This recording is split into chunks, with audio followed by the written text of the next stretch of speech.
At last, within very short time, we will be reaching Madgaon, Goa. Then from getting down from Madgaon, we will directly go to our guest house, where General Manager, South Western Railway HR Chief, he has arranged furnished guest house in Kolwa Beach. Knocking at the door. Almost it took 11 hours. more than 11 hours, as because there is single line. Now few scenic beauty is coming up at the reaching point of Madgaon.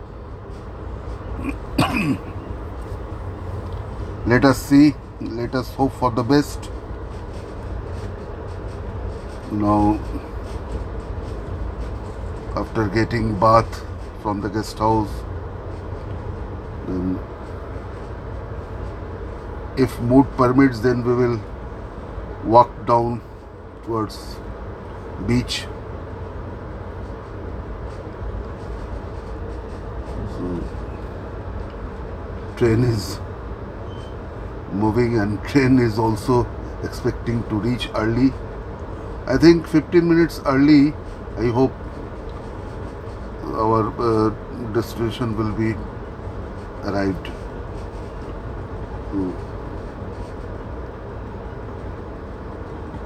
many tunnels I saw.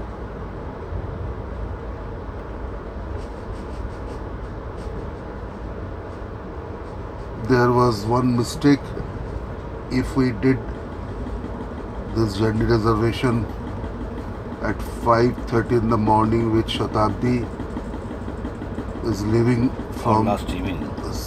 CST station, or even we could have taken our journey in the one-night express train.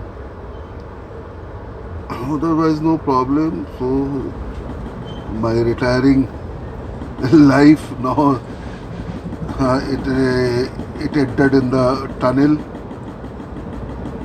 I think last tunnel we are crossing. So,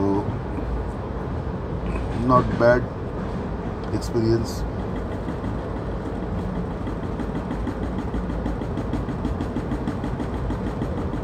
तो वो शेर मुझे बहुत उम्दा लगता है. सो मेरी अपनी ही खिदमत में मैं ये शायराना अंदाज पेश करना चाहूँगा. रक्स करना है वो भी दरियाओं में, रक्स करना है वो भी दरियाओं में, हमने भी कस के भंवर बांध रखा है पाँव में. क्योंकि अब तो कुछ दिन और ऐशो आराम के बाद ज़िंदगी को, इस लम्हे ज़िंदगी को टाटा बाय बाय तो करना ही पड़ेगा. सबों को करना पड़ता है.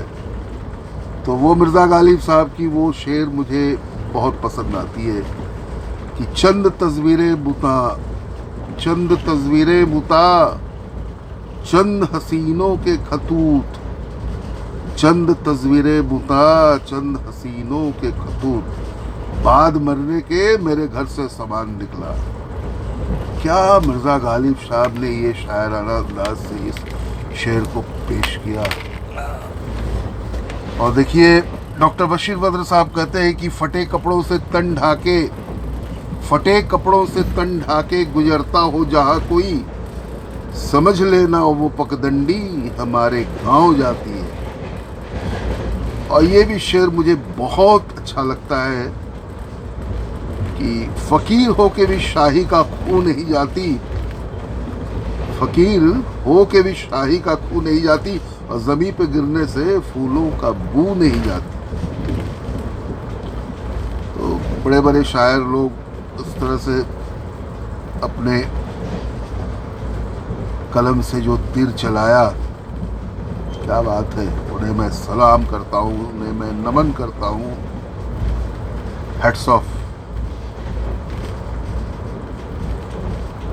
डॉक्टर बशीर बद्र, डॉक्टर राहत इंदौरी साहब जो आज के हैं, बशीर बद्र साहब भी क्या उनका शायराना अंदाज था।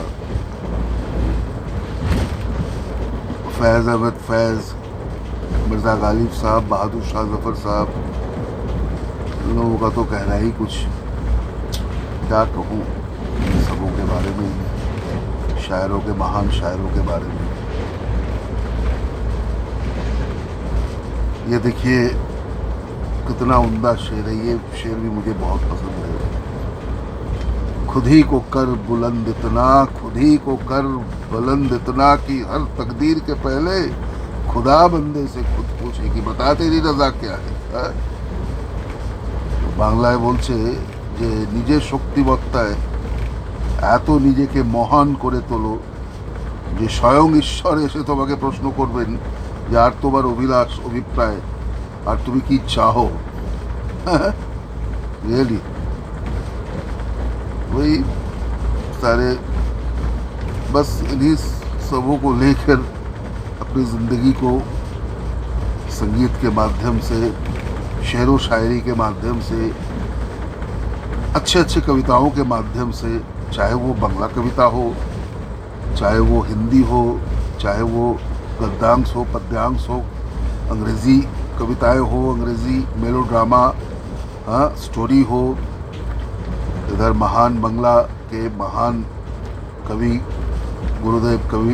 गुरुदेव रविंद्रनाथ ठाकुर जी, काजी नजरुल इस्लाम साहब, शरत चंद्र चट्टोपाध्याय जी, बंकिम चंद्र चट्टोपाध्याय जी, हाँ, माइकल मधुसूदन दत्त जी, द्विजेंद्र लाल जी, अतुल प्रसाद सेन साहब, किनको किनको याद करूँ।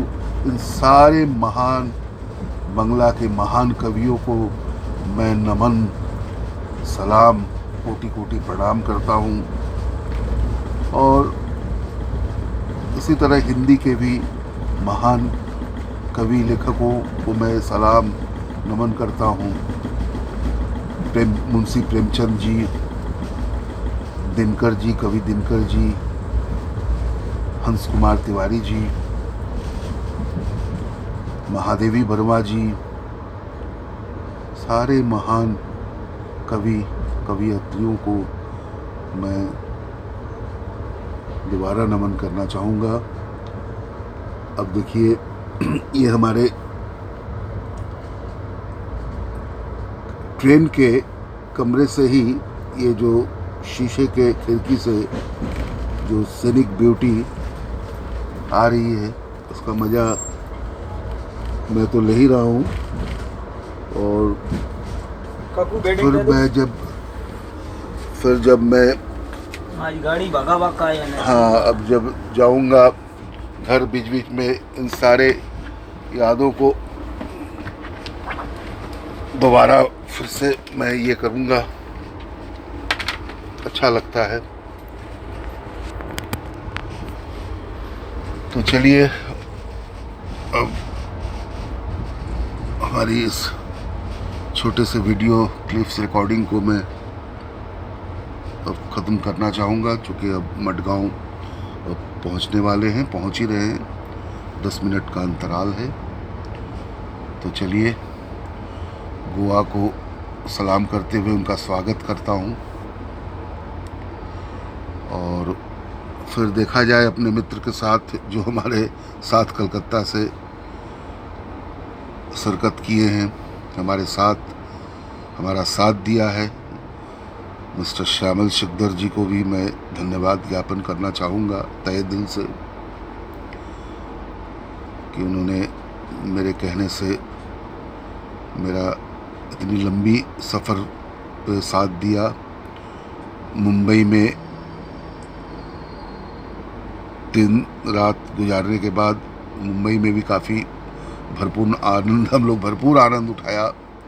हाँ, मेरिन ड्राइव से लेकर अंधेरी, शांता क्रूज, कहाँ गिरगांव चौपाटी से लेकर Nariman point, gateway of India और हमारे मुंबई स्थित सारे 4-5 मित्रों के घर दावत में शिरकत होना और अच्छे अच्छे होटलों में लजीज खाना खाने का मौका मिला हमारे मित्र दिवाकर पालकर जी के वजह से। हमारे मित्र हमारी धर्मपत्नी जी की छात्रा जो अभी मेडिकल के फाइनल ईयर कर चुकी है, इंटर्नशिप में है, उनकी मम्मी और उनके डैडी जो स्टेट बैंक ऑफ इंडिया में डीजीएम पद पर पदस्थापित है, उनके घर पे भी एकदम बिल्कुल मेरिन ड्राइव उनके बंगला में भी काफ़ी आनंद हम लोग उठाया। उनके घर में उनकी वाइफ नम्रता जी के हाथों का बना हुआ लजीज खाने का भी भरपूर आनंद लिया और सबों के साथ बड़ा अच्छा गुजारा टाइम। और मुंबई से आने के बाद फिर अभी गोवा में 3 दिन गुजारने के बाद फिर कलकत्ता वापस होना है। और कलकत्ता में जाके तो कलकत्ता सिटी ऑफ जॉय है, फिर संगीत के कार्यक्रम में शिरकत तो 12 महीना होते रहते हैं। और फिर देखा जाए अप्रैल में हमारा बहुत सा कार्यक्रम संगीत का है। हाँ, मई जून गुजरते गुजरते जुलाई में फिर अगर कहीं प्रोग्राम बने, मल्हार फेस्टिवल हो, और फिर कहीं जाने का अगर मौका मिले, ईश्वर के हाथ में है, ईश्वर अगर चाहा तो ज़रूर सफलता मिलती रहेगी। जय हिंद, भारत माता की जय। गोवा का मैं पुनः स्वागत करता हूँ और इसके साथ निजी वीडियो रिकॉर्डिंग को मैं टाटा बाय बाय कह के विदा लेना चाहूँगा। जय राम जी की।